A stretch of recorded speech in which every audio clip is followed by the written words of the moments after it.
Hey guys, welcome back to the channel. It's Alyssa. I have a quick little video for you guys. I am dressed and ready to go to a baby shower, so I just wanted to get this done quickly. This is a two-parter. This is a review of the wonderful Strange and Stubborn Endurance, and it's also a little response to a video my friend Jess made recently about content warnings. And I feel like I could wrap these both up together really well and talk about it in a little quick video. So let's just jump into that.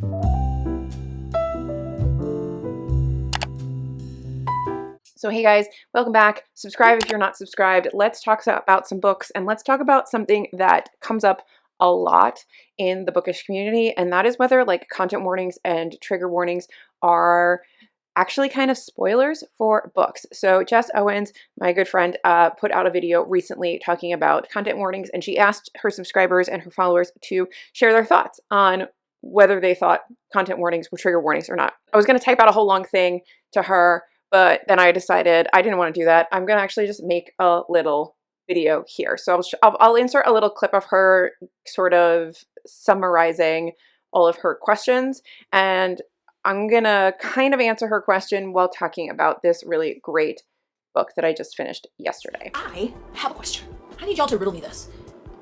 Are content warnings spoilers? This isn't a new conversation. I've talked about it before. I know other people on various social media platforms. But I try to, if I'm going to write a review or talk about it, to say a content warning, just like heads up, this isn't here. So I just want an honest conversation. I want to ask. I did ask on Instagram, and most people said no. But some of those things I know people just don't want to read about, or maybe you have to be in a certain place. I know, like, I read a book recently, a romance, and it was dealing with like dementia, and I was like, ooh, no, I don't want it. And it's not like, I wouldn't say it triggers me, just sometimes I don't want to read it right now. I'm like, God damn it, I want to be happy. I thought this romance was going to be light and fluffy. You know, they have minor struggles, but not like that. So I find that important for things that I recognize could be triggering to someone, that I like to put a content warning and try to be as vague as possible. I don't say, hey, on page 45, so-and-so's, you know, pet dies or something like that. But if that happened, I would say content warning for a pet death. So I just would love feedback and thoughts on if that's a spoiler, or like how you handle it when you review. Do you put it at the end? Do you mark that as a spoiler? I feel like marking it as a spoiler is going to deter people from reading it if they really wanted to get like a sense of the book before they go into it. And that is just like, hey, these things are in this book. Like if there was an on-page rape scene, I would put that there. Or if there was, you know, some really like serious violence, like domestic violence, but it's not telling you, to me, this is how I see it. I don't see it as a spoiler because it's not telling you exactly what happened to who, when, where, why. It just is in the book. I don't say,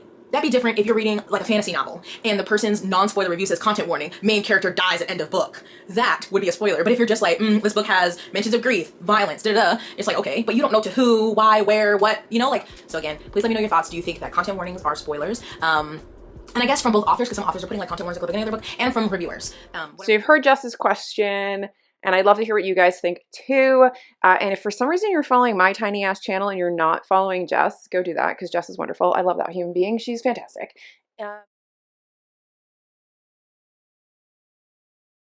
Anywho, so Strange and Stubborn Endurance is this really wonderful, like sort of medieval Renaissance-y fantasy where it's incredibly heavy in the politics, and you have two different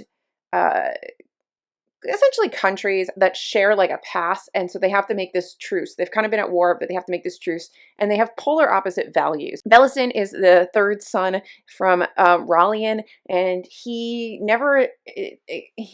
sort of just expects to be a third son. He doesn't have to have any responsibilities, and one day his dad calls him home and tells him that he's going to be wed off to this lady in neighboring Tithian. Unfortunately for Bellicin is gay. So Bellicin doesn't really want to be married to a woman, but he also knows that with his dad and how authoritarian his dad's whole regime is, he doesn't really get a say. And also being queer in any way, shape, or form is not really tolerated in that country. So he doesn't really know what to do. Some things happen on the page that are incredibly triggering for some people, and that sets into motion a whole thing where he ends up being married off to a man instead of a woman in Tithian, and he marries. Please hold. That's my dad calling me despite the fact that I sent him a message saying, hey, I can't talk today.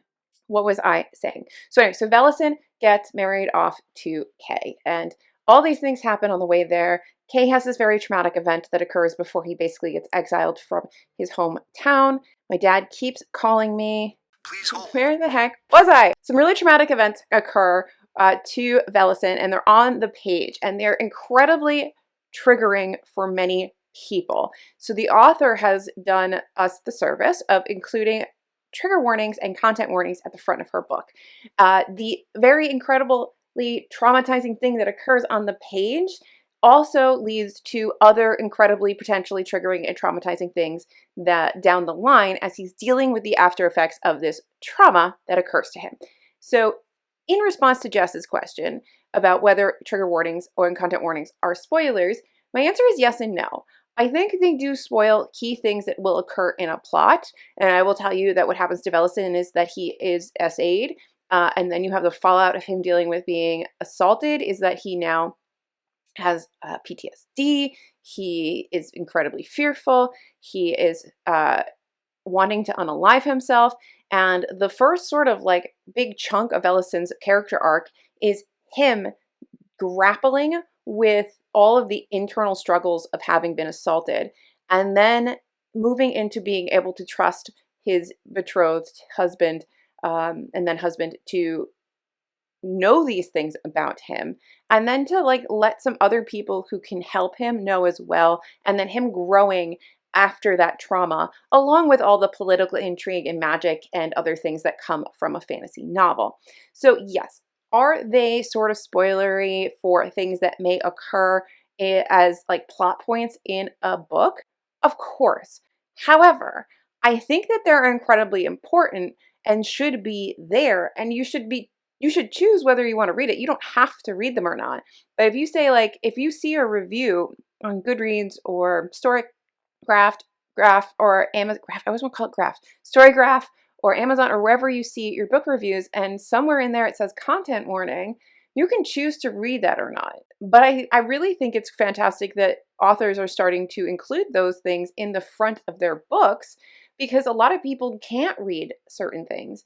I know for a long time, I had a really hard time reading about infertility, and it made me really upset. I have still never finished Girl on a Train, because when I started to read that book, a lot of things that were happening with that main female character were hitting a little too close to home, and it was really triggering for me. And I did not know that that was what was going to be.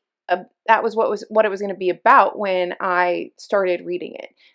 So I had to stop reading it, and to this day I've never finished it. It's somewhere down here in the pile. I've never finished it because I don't know yet if I am strong enough to go back and read that book. So yes, do they spoil key plot points? Sure. Are they incredibly important and should exist?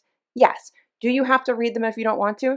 No, you don't even have to read reviews if you don't want to. You don't even have to read the back of a book. That many times the back of the book could be considered somewhat spoilering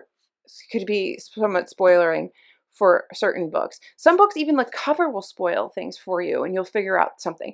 But like this is where like sometimes I get really kind of annoyed, because you don't know how those content warnings and those trigger warnings are going to actually play out in the story. And I think that to just be like, they're spoilers, I don't want to hear them, you should take them out, or you should warn people, or you should do something, mark it differently, is a little much, in my humble opinion. I think it's a little much. I'd like to know what you think, but I think it's a little much. If you don't want to know what the content warnings are, don't read them. If you want to know what the content warnings are, read them. We're adults. Do that. It's fine. But I think they serve a really important function, and I think that they should be included in books.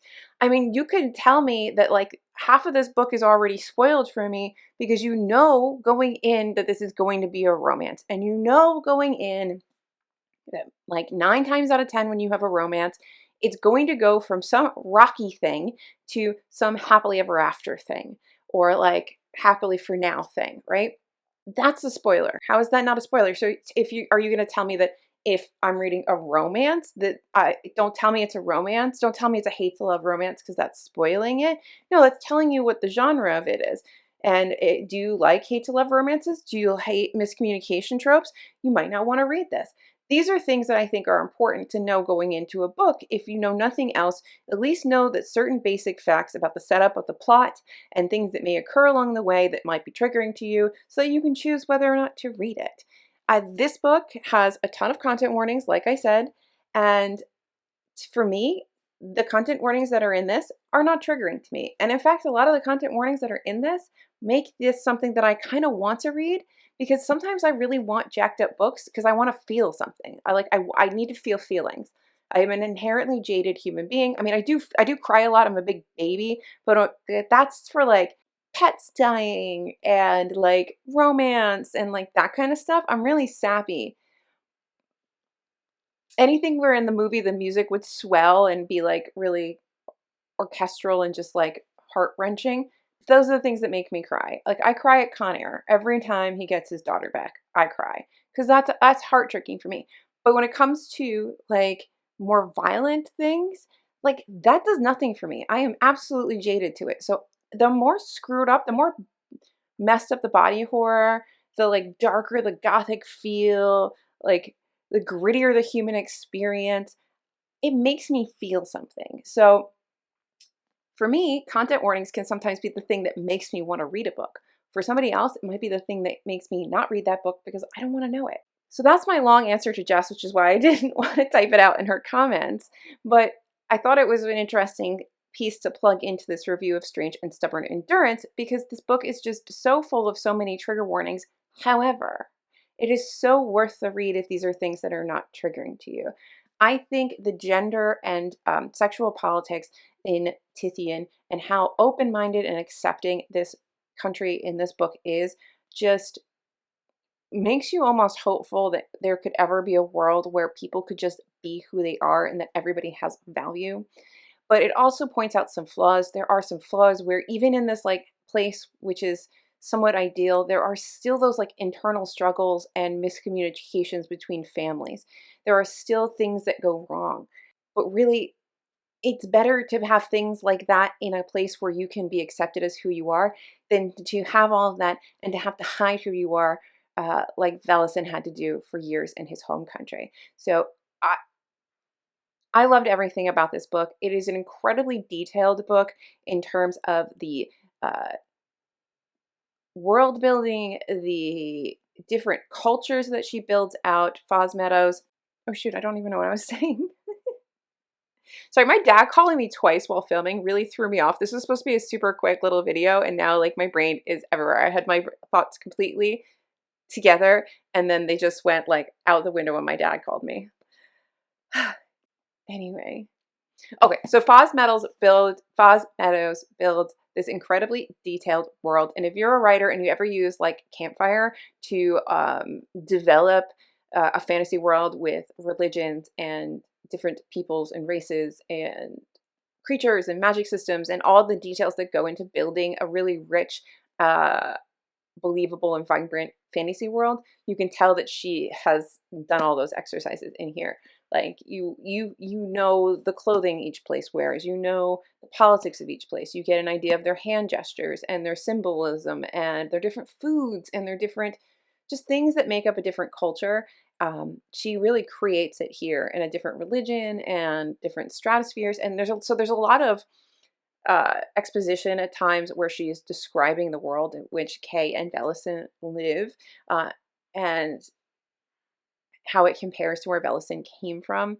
Uh, and if you don't like that kind, if you like lighter in the world building books, this probably isn't for you. But if you like that kind of like epic fantasy, very detailed world building, I think that you will really love this. It's a fantastic love story that is very healing and heartwarming. I think Kay is just an absolutely wonderful and supportive partner for Velison. He's truly like perfect, I think.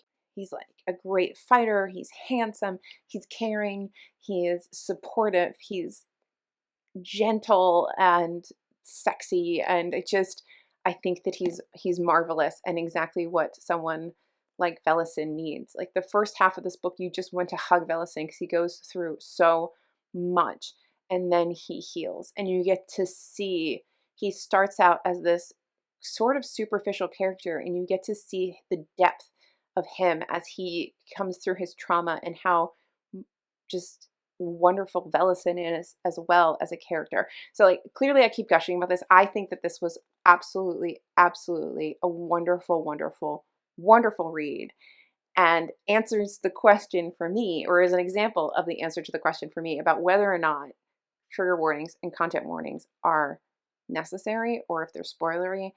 Sure, they spoil a couple things, but they don't spoil the entire experience. They're not going to ruin a book for you, but they may make you not read a book that would otherwise have given you like absolute I don't know, just be absolutely triggered. So I think that they are so important. And I really like the way that this author did the content warnings. A Strange and Stubborn Endurance contains sexual assault, suicidal ideation, and self-harm. While the narrative arc is one of healing, readers should nonetheless be aware of these depictions in order to engage with them on their own terms. And that is the point of trigger warnings and content warnings. They are to allow the reader the choice to go to that dark place potentially within themselves while reading this book or another book or whatever book it is. And I think that it's a beautiful thing that we give people the choice to go there or not. If you disagree with me, you disagree with me, but that's my humble opinion. If you really like fantasy and romance and like exquisite world building, I would 100% read A Strange and Stubborn Endurance. I want to thank Tor again for sending me this beautiful copy. I love it. I absolutely love it. And I hope you guys read it, and I can't wait to hear your thoughts because it's so good. Thank you guys for joining me on this sort of chaotic and rambly review and response to my friend Jess about content warnings. I'd love to know what you think about content warnings, but most of all, I'd like you to read this book and tell me what you think about it because this book is so good. Please remember to like and subscribe if you feel so inclined, and I'll see you guys in my next video, whatever it may be, because it's my channel and I can do whatever I want. Bye.